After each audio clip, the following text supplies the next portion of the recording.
اب سوال یہ ہے کہ ہمارے جو 7 لطائف ہیں ان 7 لطائف پر اگر ہم ذکر کرنا چاہیں تو بعض لطائف ایسے ہیں جن سے ہمیں رسپانس بہت کم ملتا ہے یا بعض دفعہ نہیں ملتا، تو اس کا کیا کیا جائے؟ اس کا آپ لوگ ٹیچر حضرات ہیں اکثر، تو آپ دیکھتے نہیں ہو کہ آپ کی کلاس ہوتی ہے، کلاس میں سارے کے سارے بچے یا اسٹوڈنٹس ایک جیسا رسپانس نہیں دیتے۔ ہر ایک کی اپنی صلاحیت ہوتی ہے، اپنی توجہ ہوتی ہے، اپنا دھیان ہوتا ہے جس کے مطابق وہ آپ کو رسپونڈ کرتا ہے یا ریئیکشن آتا ہے اس کا۔ تو کچھ ایسے ہوتے ہیں جو ویک ہو رہ جاتے ہیں، تو آپ اگر اچھے ٹیچر ہیں تو آپ کیا کرتے ہو؟ آپ اس کو زیادہ توجہ اور زیادہ دھیان دیتے ہو، آپ ان کے ساتھ اس کی ہمت افزائی کرتے ہو تاکہ وہ دوسروں کے برابر آ جائے۔ اور یقین کریں اگر ٹیچر بہت اچھا ٹیچر ہو، مخلص ہو، تو وہ ان کو کسی نہ کسی طرح لے کے آ جاتا ہے۔ تو اگر آپ کا کوئی بھی پوائنٹ، کوئی بھی لطیفہ صحیح طرح آپ کو رسپانس نہیں کر رہا، ذکر ٹھیک نہیں کر رہا، تو آپ اس پر زیادہ توجہ دیں، زیادہ فوکس کریں، اور جس کا لطیفہ وہ زیادہ ایکٹیو ہے اس سے ہیلپ لے سکتے ہیں۔ جیسے دیکھیں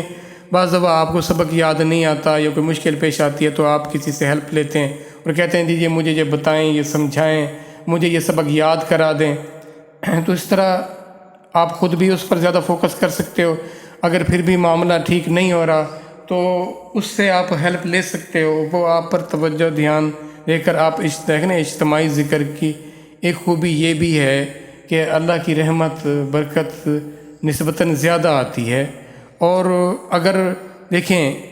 ایک کو مل رہا ہے تو دوسرا جو اس کے ساتھ بیٹھا ہوا ہے وہ اس سے مستفید ہونا شروع ہو جاتا ہے، تو آپ دوسرے سے بھی ہیلپ لے سکتے ہو کہ اس طرح میرا فلاں لطیفہ مجھے ٹھیک طرح سے ذکر کرتا ہوا محسوس نہیں ہوتا، تو ایک تو اللہ سے مانگنا ہے کہ اللہ میرے اس عقدے کو، میری اس گرہ کو کھول، میرے اس مسئلے کو حل فرما، اللہ تو آسانی فرما۔ اللہ سے مانگیں، خود کوشش کریں، بھرپور کوشش کریں، لگ جائیں۔ وہ بھی تو دوسرے لطائف جو ذکر کر رہے ہیں وہ بھی تو آپ کے ہی حصہ ہے نا، آپ کے وجود کا، تو یہ کیوں آپ کے قابو میں نہیں آ رہا؟ پہلے تو آپ اللہ سے مانگ کر اس پر زیادہ، جیسے میں آپ سے عرض کر رہا ہوں کہ بعض اسٹوڈنٹ ہوتے ہیں جن کو زیادہ توجہ، زیادہ دھیان کی ضرورت ہوتی ہے، تو آپ سمجھ لیں کہ آپ کے اسٹوڈنٹ کو زیادہ توجہ کی ضرورت ہے، زیادہ محنت چاہ رہا ہے، تو آپ اس کو اس طرح زیادہ توجہ دے کر، زیادہ ٹائم دے کر، ہمت کر کے آپ اس کو اس لائن میں لا سکتے ہو۔ اگر آپ سے یہ معاملہ حل نہیں ہو رہا تو آپ ذکر کرنے والے کسی دوسرے سے ہیلپ لے سکتے ہو کہ آپ میرے اس لطیفے پر ذکر مجھ سے کروائیں، میرے اس پر دھیان دیں، توجہ دیں، اس طرح وہ اس پر دھیان اور توجہ دے گا اور وہ بھی ذکر کرے گا، تو اس طرح یہ معاملہ آسانی کی طرف یا بہتری کی طرف چلا جائے گا۔ فکر کرنی ہے نا، اگر آپ نے کسی کو یہ سمجھ کر کہ یہ تو ہے ہی نااہل، اس نے تو سبق یاد کرنا ہی نہیں ہے، یہ کہہ کر چھوڑ دیا، اس سے توجہ ہٹا لی، تو وہ کبھی بھی آپ کے قابو میں پھر نہیں آنا اس نے۔ بلکہ آپ تو صرف ان لطائف پر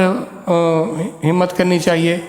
بلکہ آپ جب آپ دیکھو کہ یہ میرے لطائف بھرپور اللہ کا ذکر کرنے والے بن گئے ہیں، تو پھر آپ اپنے جسم کے مختلف آرگنز پر ذکر کیا کریں۔ جیسے میں ایک آنکھ کا جیسے بتا رہا ہوں کہ آپ میری آنکھ کی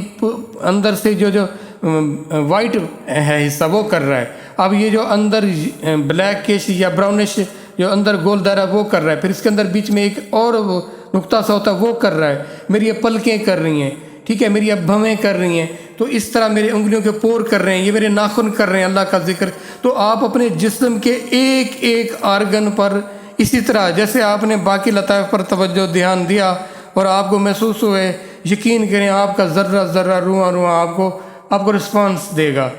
آپ کو محسوس ہوگا۔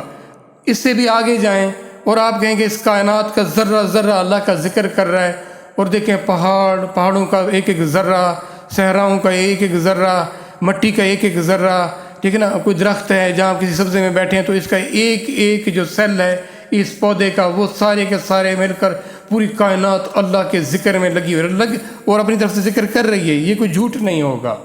یہ سچ ہے۔ آپ اپنے آپ کو اس کے ساتھ ہم آہنگ کریں گے تو آپ اس لیول تک بھی پہنچ جائیں گے، اور وہ ایک کیفیت ہوگی، وہ کمال کیفیت ہوگی۔ تو اپنی ذات سے بھی باہر آنا ہے، اور پوری کائنات کو، آپ ایک کائنات کا حصہ ہو، آپ ہی کائنات ہو، تو پوری کائنات اللہ کے ذکر میں لگی ہوئی ہے، تو آپ بھی اللہ کی کائنات ہو، تو آپ بھی اللہ کے ذکر میں ہو۔ شیطان کا کام ہے وسوسے اور بے یقینی پیدا کرنا۔ اللہ کی ذات ہے، وہ ذات جو آپ کو یقین عطا کرتی ہے، جو آپ کو اعتماد عطا کرتی ہے، اور کن کو کرتی ہے؟ جو اس پر توکل کرتے ہیں، جو اس سے محبت کرتے ہیں، جو اس پر بھروسہ کرتے ہیں، جو اس کی طرف ایک قدم بڑھاتے ہیں، ایک سٹیپ جاتے ہیں، اور وہ کیسے دیکھنا، وہ تو مجھے چل کر آؤ تو میری محبت، میرا تعلق، میری جو ایسوسیشن ہے وہ تمہاری طرف دوڑ کر آئے گی۔ تو کیا ہم نے وہ رکھا ہوا ہے معاملہ اس ذات کے ساتھ؟ تو یقین کریں پھر آپ کو شکر گزاری کی طرف آ جانا چاہیے، نہیں تو پھر فکر کرنی چاہیے اپنی بھی اور سب کی۔ دیکھیں، ایک ایک انسان اللہ کی تعلق اور محبت کی طرف آ جائے، وہ جہنم سے بچ جائے، وہ بربادی، ہمیشہ ہمیشہ کی ناکامی سے، ہمیشہ ہمیشہ کی رسوائی سے وہ بچ جائے، تو یہ فکر ہونی چاہیے۔ یہ ہو نہیں سکتا کہ اگر آپ کو راستہ نظر آ گیا آپ دوسروں کو اس راستے کی طرف لے کر آنے کی کوشش نہ کریں، یہ ممکن ہی نہیں ہے۔ آپ چاہیں گے کہ دوسرے بھی اس راستے پر آ جائیں، آپ متفکر رہیں گے، آپ کو چین نہیں آئے گا، آپ کو کوئی دشمن نظر نہیں آئے گا، ہر طرف آپ کو وہ لوگ نظر آئیں گے جو حق کی طرف، جن کو کھینچ لیا جائے، ایون کہ آپ کے مخالف بھی کیوں نہ ہوں، آپ چاہیں گے کہ وہ بھی ناکامی سے بچ جائیں۔ یہ اس حقیقت کی طرف خود کو لے کر آنا ہے۔